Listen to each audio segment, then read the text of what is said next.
আজকে কাজে আসতে একটু দেরি হয়ে গেল। জানি না গিন্নিমা আমাকে কি কথাটাই না শোনাবেন। রান্নাটা সেরে অন্য কাজগুলো তাড়াতাড়ি করে ফেলবো, তাহলে গিন্নিমা আমাকে আর কিছুটি বলতে পারবে না। রান্নার কাজে আগুনের সাথে তো আর আমি পারবো না। আগুন যতটুকুই জ্বলবে ততটুকুই রান্না হবে। কাজ তো আর আমার একটা নয়, বাড়ির কাজগুলো করে তারপর আমাকে এই বাড়িতে কাজ করতে হয়। বাবাও তো বেঁচে নেই।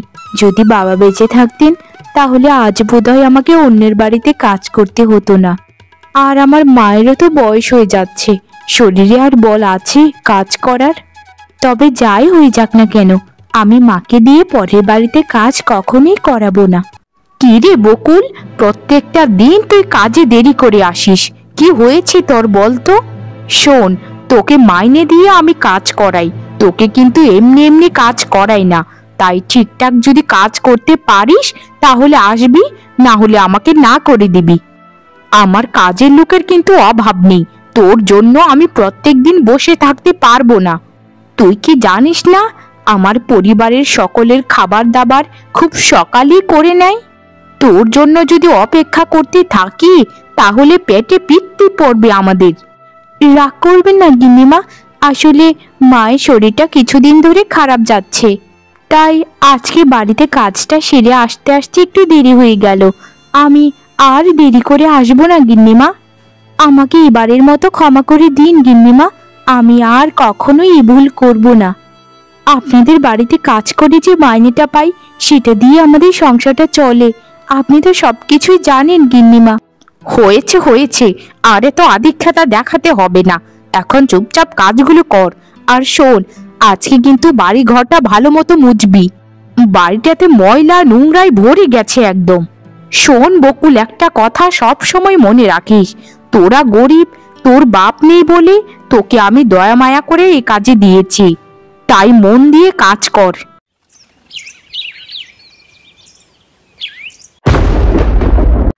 আরে ছোট সাহেব, আপনি এখানে কি করছেন বলুন তো? গিন্নিমা যদি দেখতে পারে তাহলে কিছু একটা গড়বড় করে ফেলবেন, দয়া করে আমার এখান থেকে চলে যান। বকুল, দয়া করে আমাকে ভয় পেও না। আমি তোমায় আর কতবার বলবো, আমি তোমায় ভালোবাসি বকুল, আমি তোমাকে বিয়ে করতে চাই, কিন্তু তুমি আমার কোনো কথাই শুনছো না। কেন বকুল, বলো কেন? তুমি কাকে ভয় পেয়ে আমাকে বলছো না যে তুমি আমাকে পছন্দ করো?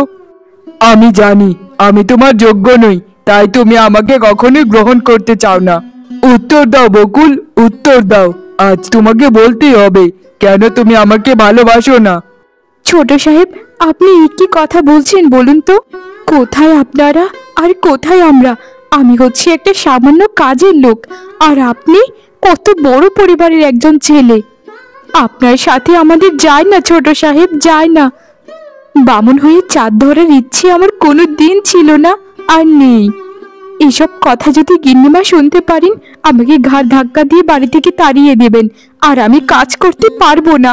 এই বাড়িতে জিয়ের কাজ করে যে টাকা পাই সে টাকা দিয়ে আমার সংসারটা চলে। আমি তোমাকে সবার সামনেই বলতে চাই আমি তোমায় পছন্দ করি, আমি কাউকেই ভয় পাই না। মা যদি একথা শুনতে পায় তাহলে শুনতে দাও, আমি কাউকেই ভয় পেয়ে কিছু বলি না তোমায়, যেটা সত্য সেটা সত্যই।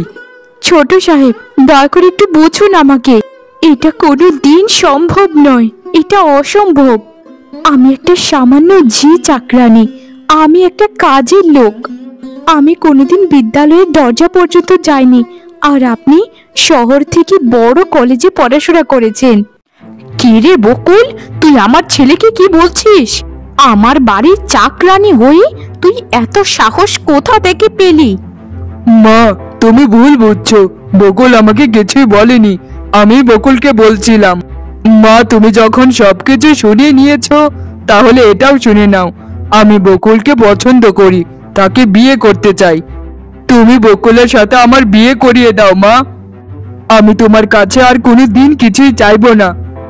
মা, তোমার দুটি পায়ে পড়ি, আমি সত্যি মন থেকে বকুলকে পছন্দ করি। এই চাকরানির বাচ্চা, তোর এত বড় সাহস! তোর ওই রূপ দিয়ে আমার ছেলেটার মাথাটা খেয়ে ফেলেছিস। যে ছেলে আমার সামনে মুখ তুলেও কথা বলার সাহস পায়নি কোনোদিন, আজ আমায় বলছে একটা চাকরানির সাথে তাকে বিয়ে দিতে। তুই আমার ছেলেটাকে ধ্বংস করে ফেলেছিস, আমার বাড়ির নুনকে আমার উপরে লাথি মেরেছিস। এক্ষুনি বেরিয়ে যায়, এক্ষুনি। গিন্নিমা, ও গিন্নিমা, আমাকে দয়া করুন, আমাকে কাজ থেকে বের করে দেবেন না। আর সত্যি বলছি গিন্নিমা, ছোট সাহেবকে কোনোদিন বিয়ে করব এটা তো আমি স্বপ্নেও ভাবতে পারি না। কারণ আমরা হচ্ছে যে চাকরানি, আর আপনারা কত বড় লোক বাড়ির। আমাকে এভাবে কাজ থেকে বের করে দেবেন না গিন্নিমা। আমার মা, আপনি জানেনই তো, অনেক অসুস্থ। আমরা না খেতে পেয়ে মরে যাব গিন্নিমা, মরে যাব। একদম চুপ কর হতচ্ছাড়ি কাল নাগিনী। তুই আমার ঘরে ভদ্র চেহারা নিয়ে এসে আমার ছেলেটার মাথাটা খেয়ে ফেলেছিস। তুই ভেতরে ভেতরে এতটা খারাপ, আগে জানলে তোকে কোনো দিন আমি কাজ দিতাম না। তুই আমার পরিবারটা ধ্বংস করতে এসেছিস। তোর সাথে আমার ছেলেটার বিয়ে দিলে লোক সমাজে আমার মাথা কাটা যাবে রে, মাথা কাটা যাবে। তোকে ঘাড় ধাক্কা দিয়ে বের করার আগে এক্ষুনি বেরিয়ে যা, এক্ষুনি যা বলছি, যা। কষ্ট পাস না মা, গরিবের ভাগ্য বুঝি এমনই হয়। তোকে আর ওই বাড়িতে কাজে যেতে হবে না রে মা। আমরা অন্য কিছু করে সংসারটা চালিয়ে নেব। যে বাড়িতে তোকে ঘাড় ধাক্কা দিয়ে বের করে দিল, সেই বাড়িতে আর তোকে আমি পাঠাবো না। পারলে না খেতে পেয়ে মরে যাব, তবুও না। কাঁদিস না মা, কাঁদিস না। তোর কান্না আমি সহ্য করতে পারি না রে বকুল। তুই এমনিতেই একটা মেয়ে মানুষ হয়ে সংসারটাকে কতটা আগলিয়ে রাখছিস, কতটা সামলাচ্ছিস। একজন মা হয়ে আর কতটুকু সন্তানের কাছে আশা করা যায় বল মা। মা, আমি তো ওটা ভাবছি না, আমি ভাবছি তোমার ওষুধের খরচাপাতিতে তো অনেকগুলো টাকাই লাগে মাসে। খাবার তো রাস্তার কুকুরগুলো খায়, খাবারের তো চিন্তা আমি করি না। কিন্তু তোমার ওষুধের টাকাটা আমি কোথা থেকে জোগাড় করব? আর সে বাড়িতে কাজ করে মোটামুটি ভালোই একটা মাইনে পেতাম। তবু কেন এরকম হলো মা, কেন? আচ্ছা মা, এখানে তো আমার কোনো দোষ ছিল না, তবু কেন আমাকে দোষী হতে হলো? কেন মা, বলো, উত্তর দাও। ছোট সাহেব আমাকে পছন্দ করতেন অনেক আগে থেকেই। মানবতার খাতিরে আমি কিছুই বলিনি কাউকে, কিন্তু এখন সবার সামনে বলে দিল সব কিছু মা। তাই গিন্নিমা শুনতে পেরে আর সহ্য করতে পারলেন না। থাক মা, ছোট সাহেবকে আর কিছু বলিস না। মনে হয় ছোট সাহেব সত্যি তোকে পছন্দ করে, না হলে তার এরকম ভয়ঙ্কর মায়ের সামনে কিভাবে বলতে পারলো এই কথা? তবে আমরা গরিবরা বামন হয়ে চাঁদ ধরার স্বপ্ন কোনো দিন দেখি না রে মা। আজ তোর বাবার কথা খুব মনে পড়ছে। তোর বাবা যদি বেঁচে থাকতেন আজ, তাহলে আমাদের এই অবস্থা কখনোই হতো না। মা, মনে কষ্ট নিও না, বাবাকে উপরওয়ালা তার কাছে নিয়ে গেছেন, এতে আমাদের কোনো হাত নেই মা। শুধু প্রার্থনা করি বাবা যেন ওপারে ভালো থাকেন। মা, আজ সারাদিন অনেকটা দখল গেছে আমার উপরে। আজ সারাদিন একটু বিশ্রাম করে কাল সকালে ঘুম থেকে উঠি কাজের উদ্দেশ্যে বের হব। আগামীকালকে যেভাবে হোক আমাকে কাজ খুঁজে বের করতেই হবে। আচ্ছা রে মা, আগামীকালকে যাবিক্ষণ। এখন দুটো খেয়ে একটু ঘুমিয়ে পড়। এভাবে যদি অনেকক্ষণ ধরে কান্না করতে থাকিস অনবরত, তাহলে তো তোর মাথাটা ব্যথা করবে। তুই বস মা, আমি তোর জন্য দুটো খাবার বেড়ে নিয়ে আসি। না মা, তুমি কষ্ট করতে যাবে কেন বলো তো? তুমি এখানে একটু বসো, আমি দুজনের জন্য খাবার বেড়ে নিয়ে আসছি। তারপর দুজন মা মেয়ে মিলে একসাথেই খেয়ে নেব। বকুল, বকুল, দয়া করে বাইরে একটু বেরিয়ে এসো, তোমার সাথে জরুরি আমার কথা আছে। বকুল, বকুল, বাইরে একটু বেরিয়ে এসো না দয়া করে। আমি তোমার জন্য সবকিছু ছেড়ে দিতে রাজি আছি বকুল, তুমি দয়া করে বেরিয়ে এসো। আরে ছোট সাহেব, আপনি আপনি কেন এখানে আসতে গেলেন আবার? আপনার মা যদি এসব দেখতে পারে, তাহলে তো বড্ড একটা কেলেঙ্কারি হয়ে যাবে। চলে যান এখান থেকে ছোট সাহেব, চলে যান। এমনিতেই আপনার কথায় আমাদের অনেক বড় ক্ষতি হয়ে গেছে, আর আমাদের ক্ষতি করবেন না, আপনার কাছে অনুরোধ। মা, কাজ গেলে কাজ খুঁজে পাওয়া যায়, কিন্তু মানুষ গেলে আর কি খুঁজে পাবেন বলুন তো? আমি সত্যি বলছি মা, বকুলকে ছাড়া আমি বাঁচতে পারবো না। আমি বকুলের জন্য সবকিছু ছেড়ে দিতে রাজি আছি। সত্যি বলছি বকুল, আমি সত্যি তোমাকে পছন্দ করি, তুমি আমায় বিয়ে করে নাও। ছোট সাহেব, এরকম পাগলামি করবেন না, আপনাদের সাথে আমাদের যায় না। কোথায় আপনারা আর কোথায় আমরা, একবার ভেবে দেখেছেন আপনি? আর আমার মতো কাজের মেয়েকে যদি বিয়ে করেন, তাহলে আপনাদের মান সম্মান কোথায় গিয়ে ঠেকবে সেটাও একটু ভেবে দেখুন। শুধু আপনার ভালোবাসার জন্য আপনাদের বংশ পরম্পরার অসম্মান তো আপনি করতে পারেন না।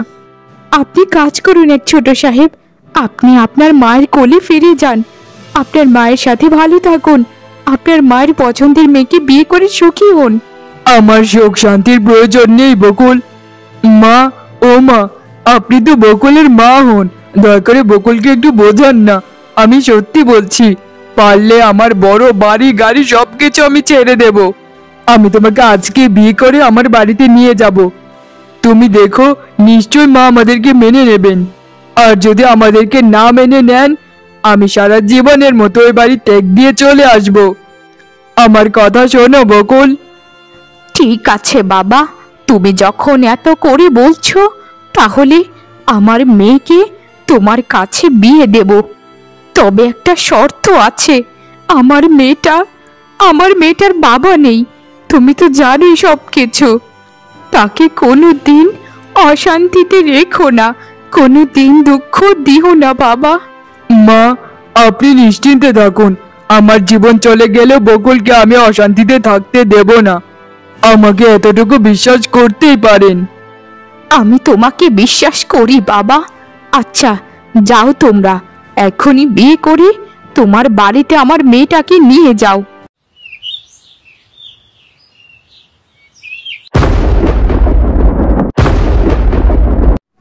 এটা তুই কি করলি রে খোকা?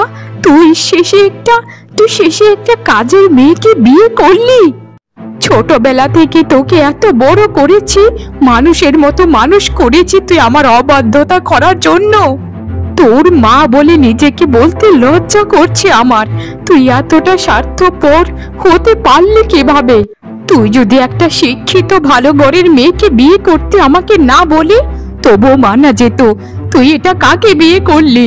শেষে আমার বাড়ির জি চাকরানির মেয়েকে। আর বিয়ে করে তুই কোন মুখে বাড়িতে এসেছিস? কাকে দেখাতে এসেছিস এসব? মা, দয়া করে আমাকে ক্ষমা করে দাও, আর আমাদেরকে মেনে নাও মা।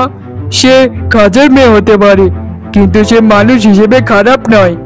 বকুল একটা ভালো মেয়ে, মা আমাদেরকে মেনে নাও না।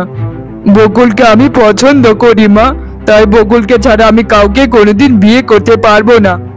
তুই এক তো আমার অবাধ্যতা করেছিস, আবার তুই মুখে মুখে তর্ক করছিস আমার। দূর হয়ে যা আমার চোখের সামনে থেকে। তোকে যেন এই বাড়ির আঙিনায় আর কোনো দিন না দেখি। এই বাড়ির সম্পত্তি, অংশীদারিত্ব সব কিছু থেকে তোকে বঞ্চিত করলাম আমি। তুই কোনো দিন কিছু পাবি না।